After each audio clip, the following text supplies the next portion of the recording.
Alrighty, getting text as soon as I go live. Fantastic. Okay, make sure that's off. Oh, lovely. So, just to clarify something, the person who would have been chairman in 2017 was actually Devin Nunez.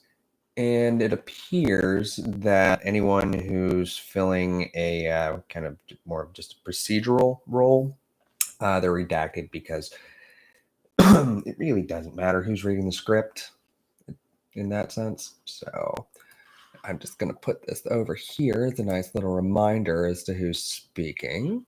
Okay, there we go. Put that there. Yes, fantastic. All right, so now I know who's who, where, sort of. I still have no idea what they sound like off the top of my head, but that's not the important thing. So, to pick up where we left off, somewhere around page 40, I imagine. Yep, there's Quigley. I told you to not yell at me. Gosh golly. I said be quiet. There we go. Let's try that. Everything's just forcing notification noises now. I don't get it. I just don't get it. So, we will pick up with Mr. Schiff, and I'll yield to Mr. Quigley. Mr. Quigley? I guess I'll just make him Southern too. Why not? Let's see. Thank you. Good morning. Have you ever met with Julian Assange? I have not. Have you ever told anyone that you had met with Mr. Assange? No. Have you ever told anyone that you had communicated with him? It actually says with AM. No. I had a number of reporters who kept asking me if I had traveled to London to meet with Julian Assange. I don't know where that came from. Examine my passport. I have not been to London in many years. On August 18th, sorry, again, it's quickly. So on August 8th, 2016, you gave remarks that at the Southeast Broward Republican Organization in which you said, and I quote, I've actually communicated with Julian Assange. I believe the next tranche of his documents pertain to the Clinton Foundation, but there's no telling what the October surprise may be.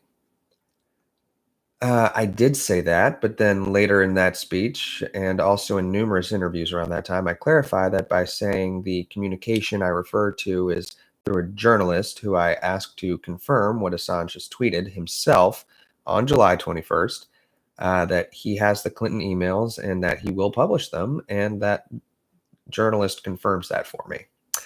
That is what I'm referring to. And so, just to reiterate, on August 12th, 2016, interview with Alex Jones on InfoWars, you reiterated your contact with Julian Assange, quote, in communication with Assange, adding, quote, I am not at liberty to discuss what I have. Was that correct, too? That is correct. But you were referencing the same thing you pointed to before. Again, I have sometimes referred to this journalist as a go-between, as an intermediary, as a mutual friend. Was someone I knew had interviewed Assange, and I merely wanted confirmation of what he'd tweeted on the 21st, and that's what I refer to. So what was this contact? I declined to say. Because he is a journalist and because that conversation was off the record. I am also an opinion journalist, and I honor that. Where did I go? And I honor that commitment. It probably says commitment. Mutual friend tweet, was that correct? Yep, I honor that commitment. But was he a journalist at the time? So what privilege are you asserting today? My privilege not to answer the question because I'm not here under oath, under subpoena. I decline to answer the question. Well, don't you find it odd, given that, as suggested, you wanted the transcript of this? You want the American public to know everything, and you wanted the transcript to be revealed, this to be public, this to be a public hearing. So perhaps the most important question anyone can ask you today is, who was the intermediary? And you can't answer it. I am prepared to let the people decide whether that's a good decision or not, but I'm not going to burn a journalist who I have agreed not to reveal their identity, nor would I want them to do the same to me. As a journalist, correct. So bear with me. Putting all this just on the record so you can be quick. You never met Julian Assange, correct? You never communicated directly with him, correct? You've never spoken to him on the phone. I've never communicated directly with him during the election, correct? Did you ever communicate with him outside of that time frame? We had some, I think, direct message responses in April of this year. You and Julian Assange? Correct. Can you make those available to the committee? Yes, we can. Okay. Had you ever communicated with him before the campaign? No. So back to this other streak. You've never emailed with him, correct? Have you ever sent or received texts, SMS to and from Mr. Assange? No. Have you ever communicated with Mr. Assange over any other social media platform or encrypted application? No. Like Twitter, LinkedIn, anything? No. Have any of your employees, associates, or individuals acting on your behest or encouragement been in any type of contact with Julian Assange? No. Have you ever met a member of the WikiLeaks organization? No. Have you ever been in direct contact with a member of WikiLeaks, whether by phone, email, text, Twitter, encrypted message platforms, other social media platforms, or other means of communication? We're on page 43, by the way. I'm not certain, but I don't think so. Well, you were very certain about almost everything asked today. This seems to be, I'm just trying to respond to your question. You said you hadn't traveled to London any time. But have you ever been to the Ecuadorian embassy in London? I have not. Do you know anyone who has been there? Yes. And who was that? The journalist that I made aforementioned to. And what was the extent of the communication with this journalist? I asked him to confirm. 5 minutes. It says blank, who's probably Devin Nunes. Oh, did I explain that at the beginning? I got sidetracked. Yeah, House Majority Chair in 2017 was Devin Nunes. So I think anyway. Back to Mr. Stone. That the tweet of Assange on the 21st was accurate. That they did in fact have DNC emails, and that they would release them, or pardon me, Hillary Clinton emails, and that they would release them. Did you ask him to communicate anything else with Mr. Assange? I did not. Did you ask him to do anything on behalf of the Trump campaign? I did not. Did you ask him to do anything on your own behalf? I did not. Did he suggest that he was going to do anything else that you haven't described? He did not. Did he communicate anything about what Mr. Assange was planning to do in the campaign? Only that he had material that he would release in October. Did Mr. Assange, through this intermediary, ask for any assistance in terms of what he was going to do and how he was going to go forward in this campaign? He does not. He did not. Pardon me. So what exactly did you say in your intermediary about the campaign? Can you confirm that he has this material and he's going to release it in October? And what did he say? He came back and he said, yes, they have bombshell material that they will release in October. Did he tell you what that material was? He didn't know. And when exactly did that conversation take place? Would have been, I believe, the end of August. And was that over the? How did you communicate with the? How did you communicate with the intermediary? Over the phone. And did you have any other means of communicating with the intermediary? No text messages. No, none of the list. Sorry, no. No text messages. No, none of the list. Right? No. Nothing direct. No. Have you met the intermediary? Met him personally? Yes. Yes. He's a journalist that I know. He's a journalist where? in the United States. How long have you known him as this mutual acquaintance, as you describe? Since maybe 2000, 2002, in that period. And he works for a media organization. Is it a print or media organization? I feel like we're playing I'm not going to characterize it beyond that. Okay, and again, how long have you known him? Since 2000, 2001, that period. So it's a him. Yeah, but I've said that previously. Yeah, we're at least narrowing down half the population. Yes, that narrows it down to several million people. And I just want to reiterate, you believe that he has some sort of, you're helping him with his privilege, right? It goes both ways. How does it go both ways that you don't have to answer a question here? I declined to answer the question. I told you why. Again, please explain, though, why, if this information is so important that you want a public hearing or you want the testimony revealed, that you can't answer the question which has been on absolutely everyone's mind. Everything he told me was correct. There's nothing improper or illegal with, how does that, confirming something that has been posted in the public? And how does that fact that it's the truth in your mind make it privileged? If it was fake, if it was false, would that make it privileged? It's privileged because the conversation was off the record, and I agreed to honor that, and I will.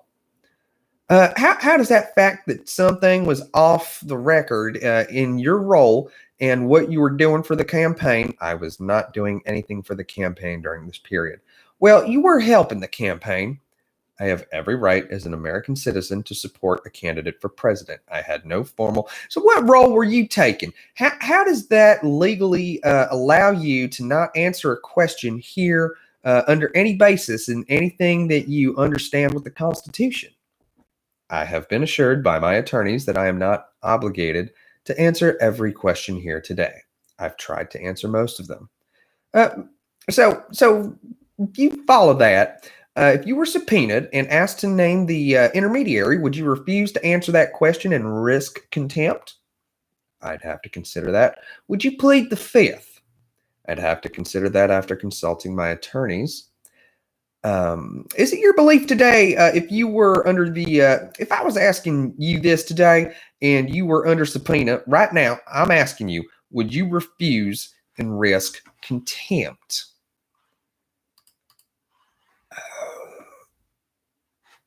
Sorry, I'm not going to answer a hypothetical question. Would you plead the fifth? I'm not going to answer a hypothetical question. I would have to consult with my attorneys at that point and make a decision. I cannot tell you what I would do under those circumstances. Then Mr. Rooney pipes in. So I guess that's the end of Mr. Quigley. Mr. Rooney, who is Quigley was a minority Democrat from Illinois. And now we're going to Tom Rooney of Florida. What? Some sort of Eastern European? For fun? Why not? Mr. Rooney, thank you. I have just a few brief questions, and then I'm going to turn it over to Mr. Gowdy. Mr. Stone, in your role, while you were with the campaign, the Trump campaign, did you collude with the Russian government in any way to assist the Trump campaign against Secretary Clinton? No, absolutely not. Did you conspire with the Russian government in any way to assist Donald Trump campaign against Hillary Clinton? No, absolutely not. And did you coordinate in any way with the Russian government in any way during your time with the campaign to help Mr. Trump defeat Hillary Clinton in the presidential campaign? No, absolutely not. Did you regard, I think Mr. Swallowwell was asking you about retweeting. I don't use Twitter. So I'm a little bit ignorant here. I think I've gone Swedish. I don't know. But when you were retweeting information or articles, whatever from, I think it was Guccifer, do you regard that as coordinating with the Russian government to help Donald Trump defeat Hillary Clinton? I don't think I ever retweeted anything that, or asking him to retweet. No, I don't. because I don't accept the claim that he's a Russian asset. I believe that to be unproven.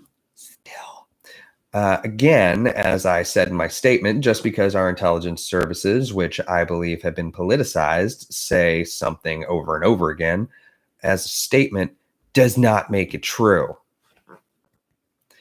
I have not seen proof of that. I don't accept it. Mr. Rooney continues. You talked about your opening. You talked about in your opening statement, and you were sort of cut off when you were kind of in the middle of the, I think, what most Americans sort of, if there's a question about your role during the campaign, it was this whole idea that you put out on Twitter because before WikiLeaks released the information about Mr. Podesta, that somehow you had kind of heads up on that. Yes. And that you were predicting that something was going to happen, and therefore you must have known because you must have coordinated that release. You were kind of in the middle of that statement in your opening statement. Can you finish that thought? Sure. That claim would be conjecture, supposition. Why is that? Projection. Because, as I have told you, my knowledge of Mr. Podesta's business dealing comes from the Panama Papers published in January 2016 from a comprehensive opposition research report from Dr. Jerry Corsi. What, wasn't it Jerome? Which I asked him to then put in writing. It was initially a briefing. That's dynamite material. Remember the context. Manafort's involvement in Eastern Europe is forefront in the news. The Clinton operatives are very aggressively pushing this with reporters. That's what political operatives do. But I have no advanced knowledge of the hacking of his email. I learned that his email was hacked when I read it online when it was published and not before. Mr. Rooney. So it's your testimony here today that you didn't coordinate with the Russian government to know that the release of the emails was going to happen, and that's why you tweeted it, because you were coordinating with the Russian government to know that information. Hold on a second. No, I was not coordinating with the Russian government to retweet that information. I was predicting it on the basis of my knowledge of his business activities, which I knew in this context would be newsworthy, and indeed they were. Did you think at the time that, or did you ever think that the Julian Assange or WikiLeaks was working in coordination with the Russian government? No, I don't believe that that's the case. Mr. Galdi. All right. Time to go. Très magnifique. Oh. No. Let's see. Kind of a what's South Carolina? Maybe it can work. Let's give it a try. I don't really do like explicit regional, though I can like hear it. So, Mr. Gowdy. Good morning, Mr. Stone. Good morning. I want to go back to the words that Mr. Rooney just used to make sure you and I have the same definition of the words. He used the words conspiracy, collusion, and coordination. Do those words have the same meaning to you, or would you define them differently? I think I have a clear understanding of what they mean, but I have been involved in no conspiracy. I've colluded with no Russians. What was the third one? Coordinate? I have not coordinated with them either. Before we go to that, we'll get to that, I promise. Those three words, did they mean the same thing to you, or did they have an independent meaning? I think. Are they synonyms, or are they coordination may be different than the other two? Conspire and collude seem to me to be the same thing. All right. I could see circumstances under which coordination could be the same thing. All right, I'm going to group collude and conspire together, and then we'll do coordinate separately. Fair enough. Are you aware of any evidence, no matter the source, no matter the form of evidence that Donald J. Trump colluded and or conspired with the Russian government to impact or interfere with the 2016 election? I'm not. Are you aware of any evidence, no matter the source, no matter the form of evidence, that Donald J. Trump coordinated with the Russian government to impact the 2016 election in either the primary or the general election? I do not. Do you have any evidence regardless of the source or of the manner in which the evidence manifests itself, that anyone in the official Donald J. Trump for president campaign colluded or conspired with the Russian government to impact either the primary or the general election? I do not. Do you have any evidence, and I'm going to keep repeating this just for my friends on the other side so it gives them less things to quarrel with, regardless of the source of that evidence, regardless of the manner in which that evidence manifests itself, do you have any evidence that anyone connected with Donald J. Trump for president, either at the primary or general election level, coordinated with the Russian government to impact either of those two elections? I do not. And we're on page 52, by the way. All right, I'm going to ask you that that same bifurcated question for people not officially connected with the campaign. Any evidence, regardless of the source, that manner in which the evidence manifests itself, colluded, conspired with the Russian government, non-official campaign workers? I do not. Do you know who Carter Page is? I know who he is. Did he have an official role or an unofficial role with the campaign? I don't know, because he came after I did. All right. He did evidently go to one of my book signings, and I signed a book for him, but I was unaware of who he was at the time. Last question. Coordination. Non-official campaign participants, hangers-on, wannabes, whatever phrase you want to use, with the Russian government to impact the 2016 election cycle, either at the primary or general level? I do not. Do you have any evidence that President Obama wiretapped candidate Trump? Ooh. I'm familiar with the FISA court findings in November, which indicated that 30,000 Americans were illegally, unconstitutionally surveilled by the NSA. I'm aware of the testimony in May of, I believe it was 2016, in which Mr. Clapper, James Clapper, said that British intelligence had surveilled individuals at Trump Tower, and that had informed Americans of that. And then when pressed by Senator Feinstein, he said it was too sensitive.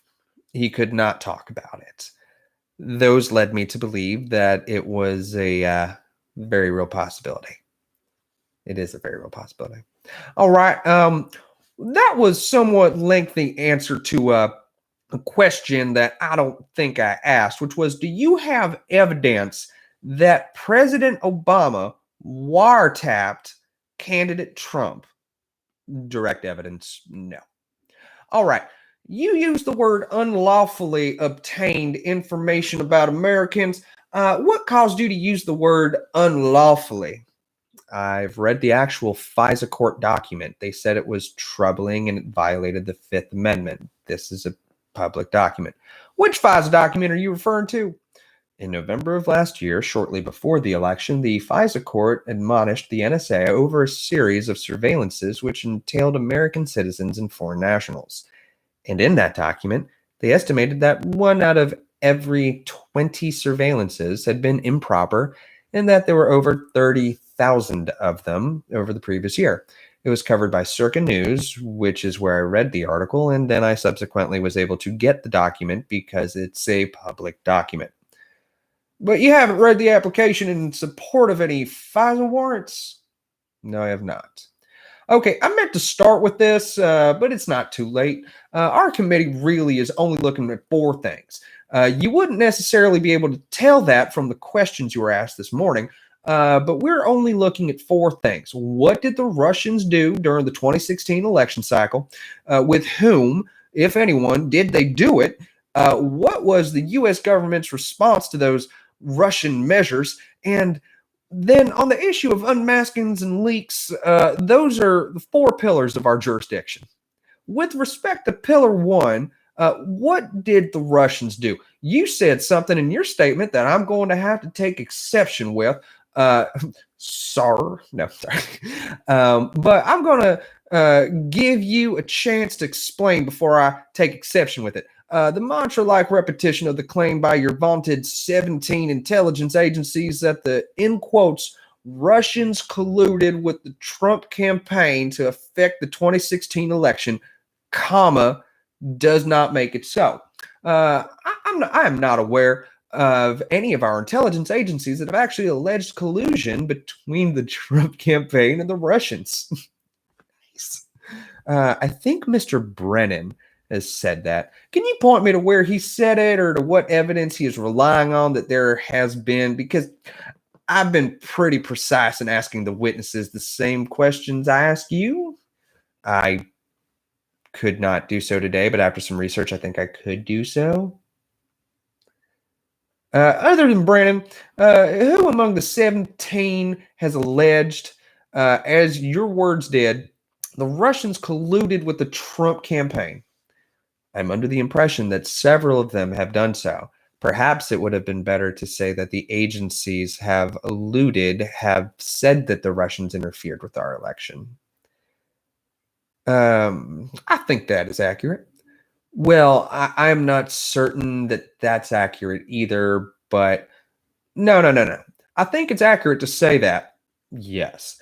We'll get to the accuracy of that, of what they said, but it is accurate that they have said the Russians attempted to interfere with and or influence the 2016 election.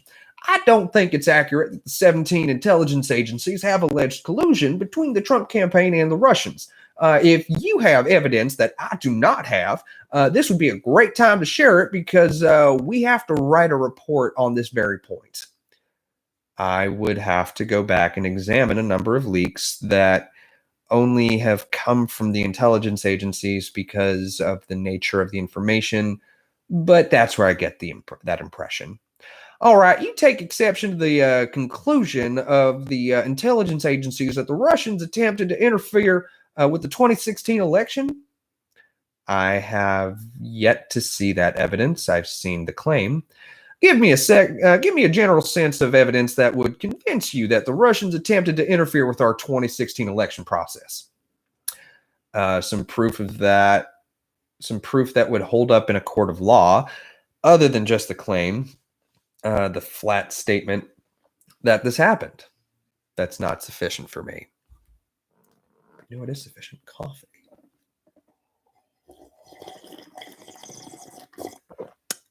For you ASMR enthusiasts.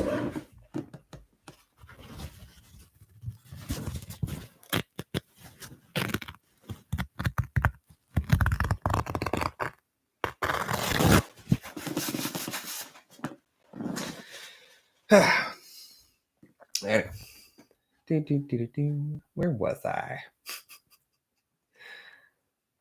Process. Back to Mr. Stone.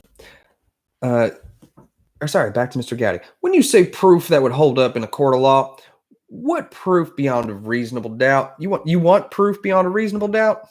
Documents. Let me make this point, if I may. On January 20th, the New York Times wrote the page one story that said the intelligence agencies had emails, records of financial transactions, and then later on the 31st, they would add transcripts of intercepted phone calls that show that Roger Stone, Paul Manafort, and Carter Page had colluded with the Russians on behalf of the Trump campaign. I cannot speak for Manafort and Page, although I don't believe that's true, or I chose to believe their denial. I don't know Page. I know Manafort very well. Speaking for myself, however, there are no such documents. They have never been produced.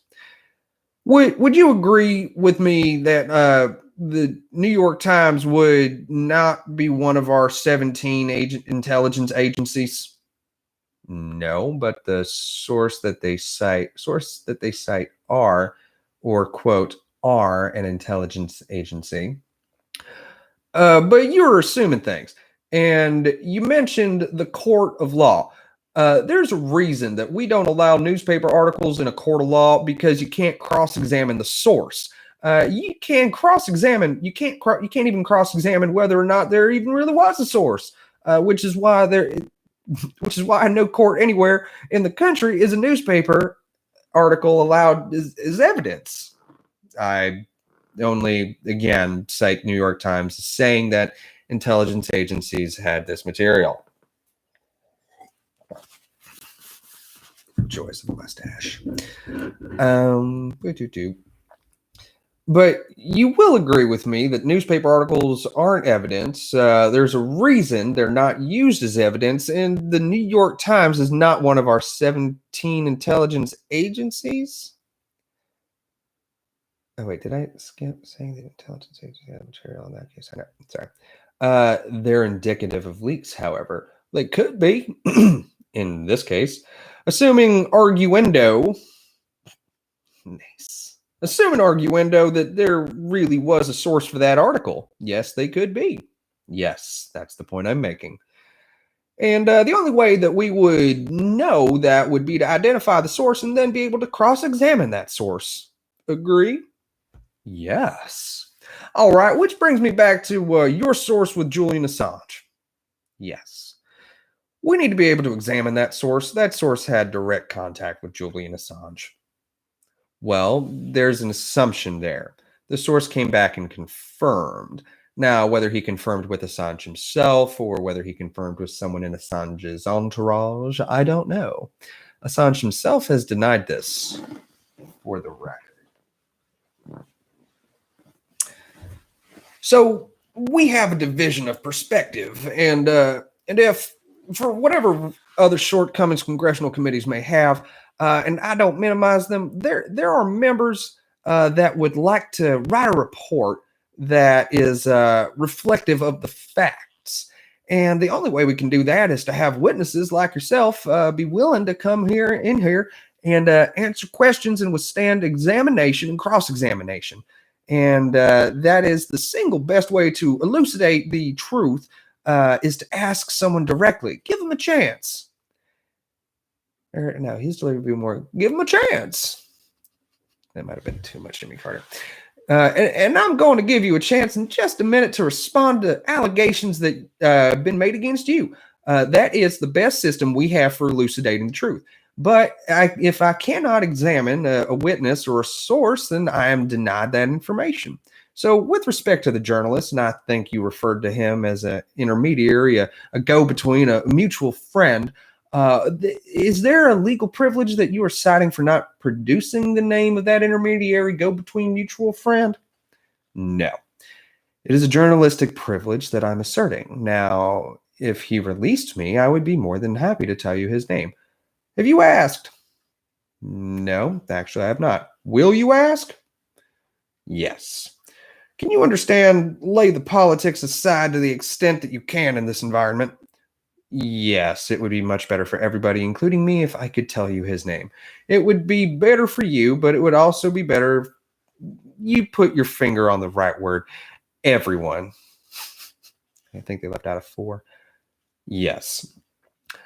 Because this is something that can be examined and cross-examined, and we can test and probe the conversation that he may or may not have had with Julian Assange. And quite frankly, it benefits you because there's an allegation made that you somehow have advanced knowledge that this was going to happen.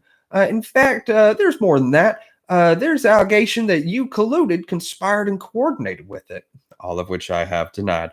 All of which you have denied. The witness would be important in either corroborating or contradicting that denial. I am willing to revisit the question with him and see if I can reach his agreement. I don't want to violate, a commitment to be off the record, but I am interested in helping the committee to get to the conclusions you need to reach to produce a report. Good enough. Thank you. Did you know that John Podesta's email account had been hacked before the media reports? I did not. Did you know how the DNC had been hacked before the media reports? I did not. Using the word that I like to use, which is evidence, Despite a lot of our friends in the journalism don't like that word, but I do like that word. And those two guys are former prosecutors. They're used to that word too. Evidence. Evidence. How do you say? Maybe just burst through it. Evidence. We have something of a dichotomy between whether or not the DN server was accessed from the outside the system and what could constitute a crime. And then there's an assertion that it was an inside job, for want of a better phrase, a download by someone who had arguably legal access. Stop, Raj. If I understood your testimony correctly, you are not convinced that it was an outside intrusion? Correct. What is your evidence for believing that it may have been an inside job? I read a report from the intelligence veterans who make a very comprehensive case that the science shows case that the science shows other ways based on download times and other things that are discernible.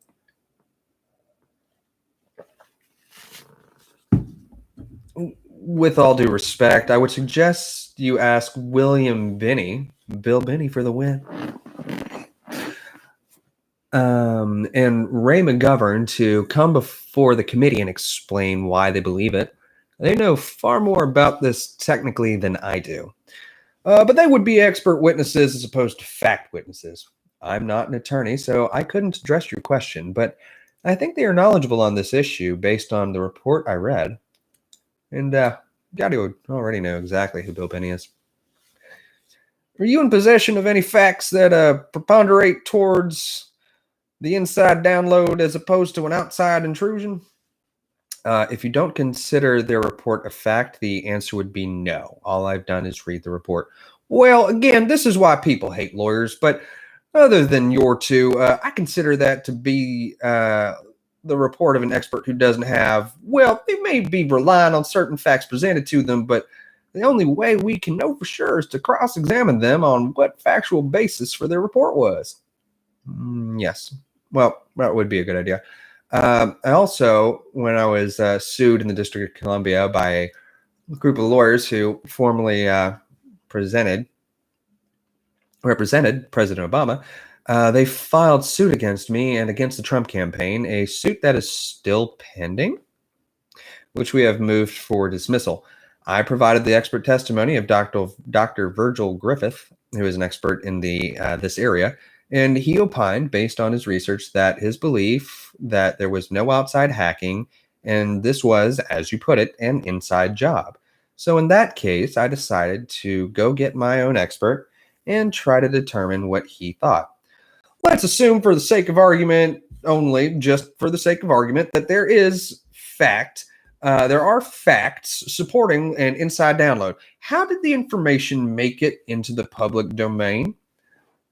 As far as I know, these intelligence agency veterans published a report and this got picked up.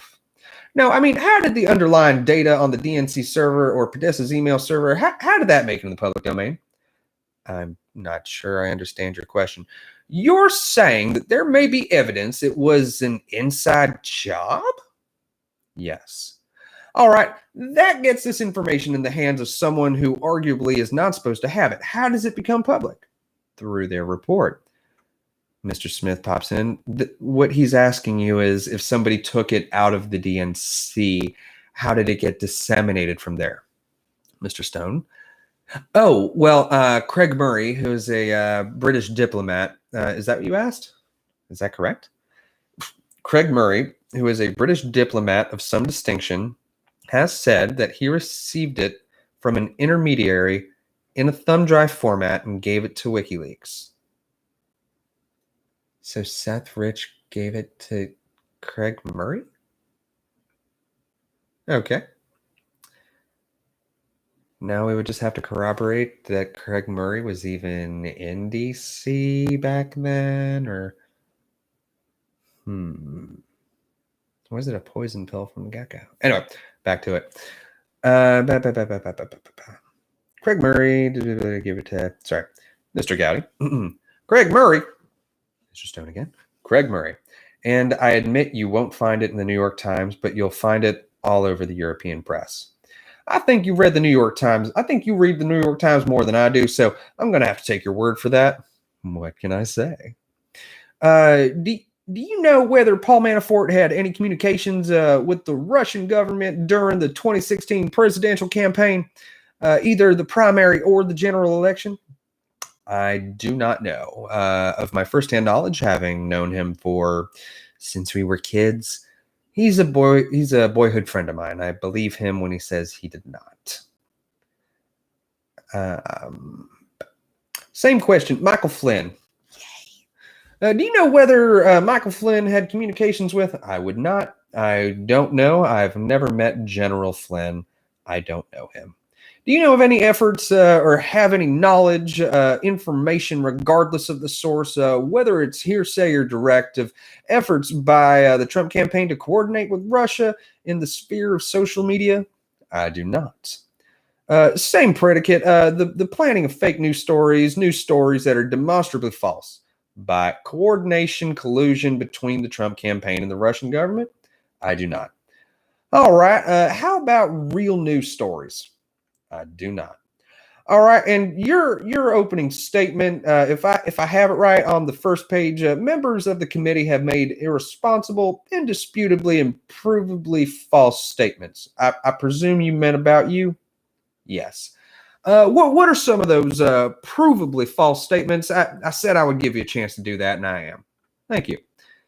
I cited one before I ran out of time. Mr. Schiff said I had predicted the hacking of Mr. Podesta's emails in advance. I never predicted anything of the kind. Congressman Swalwell, quoted in Newsmax, said, "From Roger Stone, we hope to learn the same things we learned from Paul Manafort, Carter Page, Don Trump Jr., and others who were particularly active in their dealings with Russians during the summer of 2016.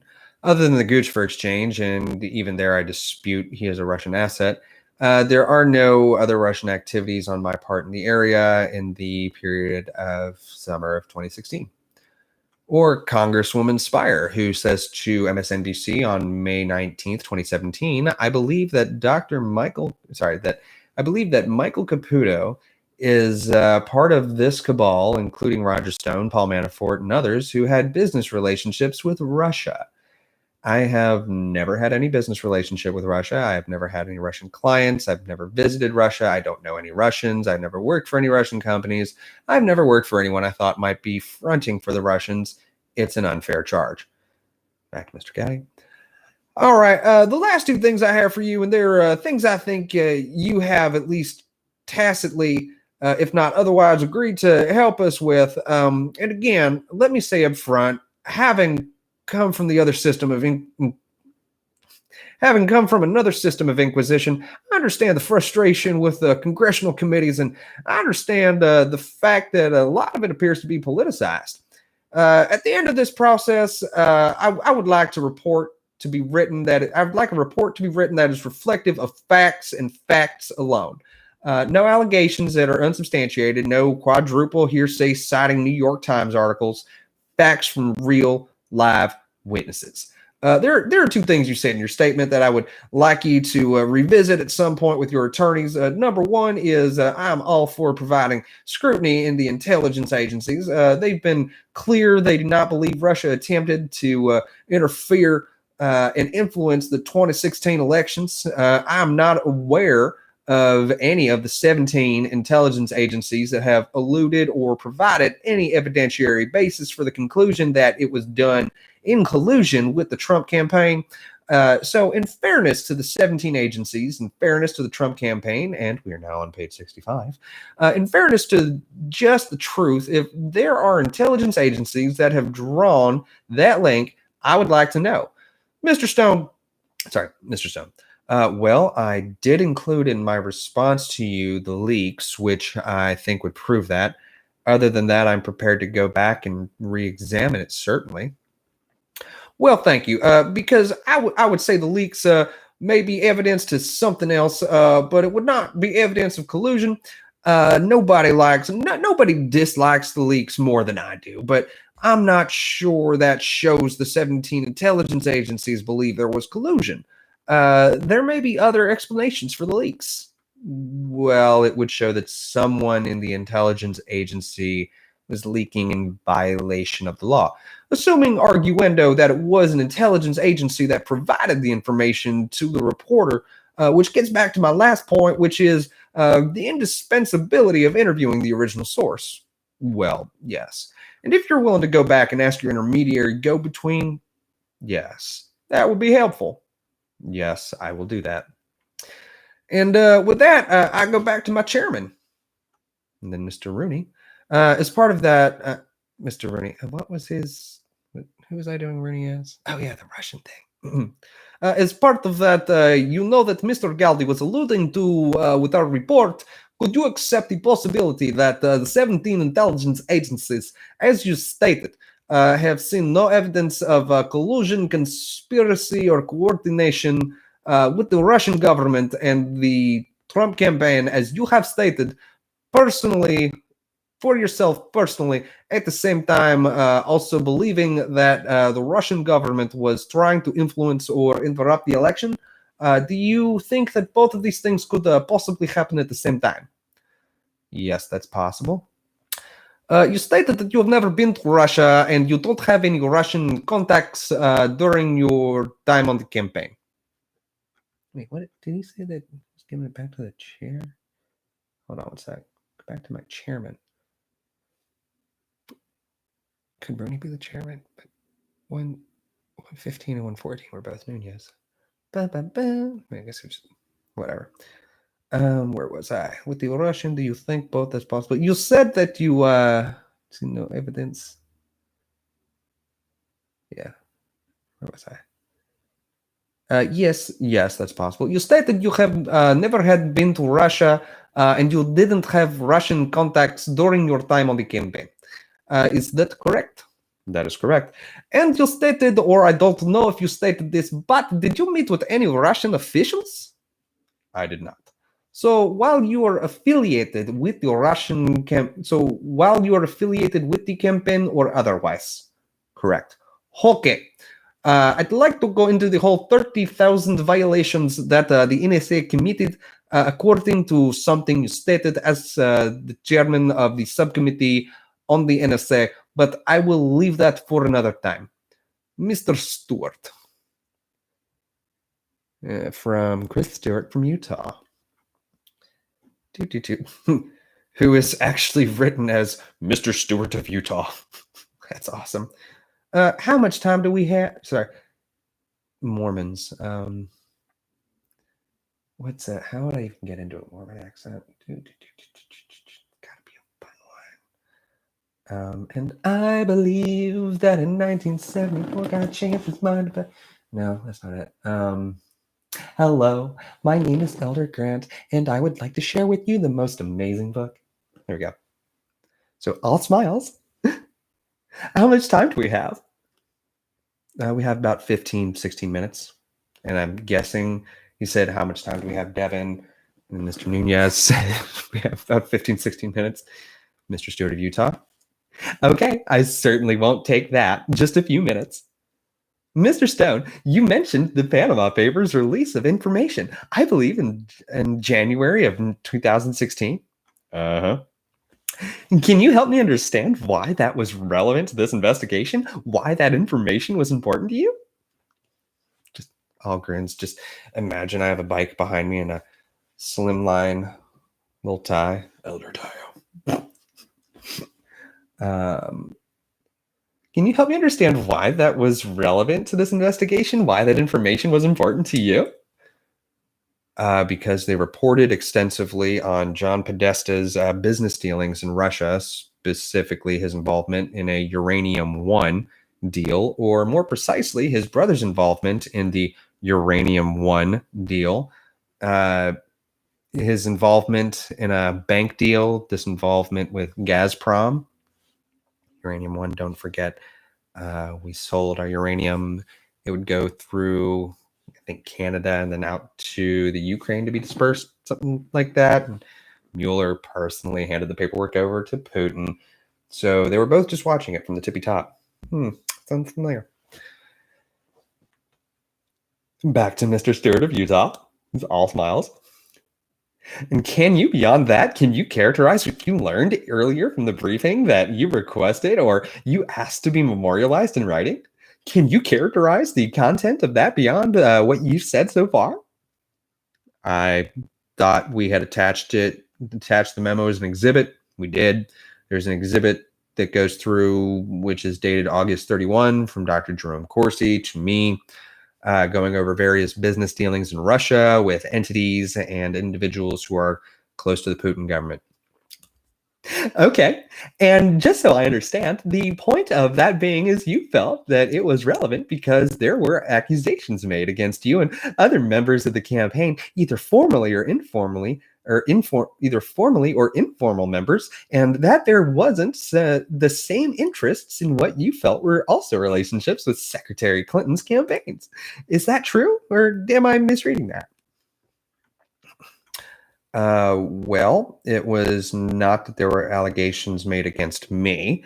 It was that there were allegations made against Paul Manafort, and I thought that it would be honest to examine, since we're examining the chairman of the Trump campaign for his Russian or his Eastern European, in this case, business dealings, because at that point, I'm unaware of his work for Deripaska, who I never heard of at that juncture. But I thought that, yes, Mr. Podesta's business dealings should come under the exact same scrutiny, and they would be extensively covered by the press before the election. All right, that's all I wanted to follow up. Thank you. And then blank. Mr. King has a question. Who's Mr. King? Peter King of New York. How long is this question? All right. Mr. Rooney. Pete. Mr. King. New York. Gets paid. Mr. Stone. Yes. Just one question.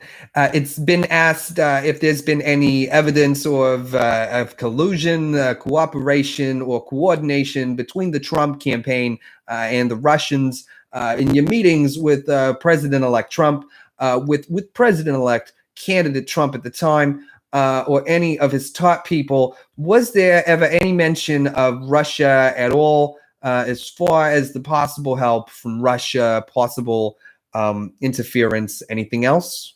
None whatsoever. And was there no inference at all from any of them that they were concerned that something might, come out on Russia, or we would have to look out for this, be careful of? Not that I'm aware of. Okay, thank you. Is this where? Okay. All right. So back to Mr. Rooney. Mr. Stone, if you would like, our site is finished a little bit early, but we promised you a break if you want one. So if you do, we should take 5 minutes. And Adam, we can come back after that and get back on your side. Mr. Stone? Sure. Let me find the men's room. Recess on page 69. Lamau. I'll see you next time in part 3 of this exciting adventure into American political, politicized bullshit fucking trials. Thank you so much for watching. You have a great day. Great weekend. Let's see if I can end this in a timely manner. All these clicks. Yes, so many clicks end.